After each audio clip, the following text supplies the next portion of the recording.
दोस्तों बहुत बार ऐसा होता है कि आपका कंप्यूटर बहुत ज़्यादा स्लो चल रहा होता है। अगर आपके पास रैम कम है, 2 जीबी है और आप देखते हैं कि आपका पीसी ऑन किया तो वो स्टार्ट नहीं हो रहा है। फिर जब आप टास्क बार चेक करते हैं तो पता चलता है कि गूगल क्रोम आपका बहुत ज़्यादा स्पेस ले रहा होता है, बहुत ज़्यादा रैम को कंज्यूम कर रहा होता है, जिसकी वजह से आपका सिस्टम ऑटोमेटिकली स्लो हो रहा होता है।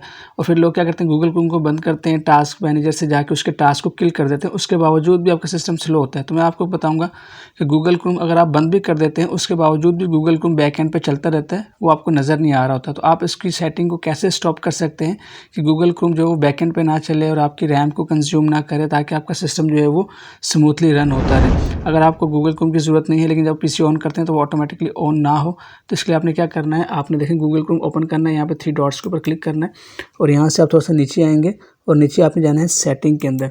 सेटिंग के अंदर जाने के बाद देखिए यहाँ पे आपको इस तरह से ऑप्शंस खुल जाएंगे। तो लेफ्ट साइड के ऊपर आप दोबारा नीचे आएंगे और यहाँ से नीचे आने के बाद आपने चले जाना है सिस्टम पे।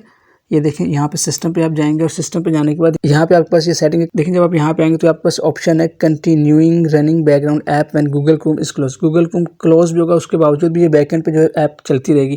तो देखिए डिफ़ॉल्ट में जो ऑप्शन है ये ऑन होता है, तो आपने क्या करना है, आपने इसको ऑफ कर देना है। आप जब इसको ऑफ करेंगे उसके बाद आप इसको एग्जिट कर देंगे। जब आप इसको क्लोज कर देंगे तो अब आपने अगर गूगल क्रोम ओपन नहीं भी किया तो वो बैकग्राउंड में काम नहीं करेगा। तो इस तरह से गूगल क्रोम को आप बैकग्राउंड के ऊपर काम करने से रोक सकते हैं। इस तरह से आपकी काफ़ी ज़्यादा रैम बचेगी और आपकी जो पीसी की स्पीड है वो काफ़ी हद तक बेहतर हो जाएगी।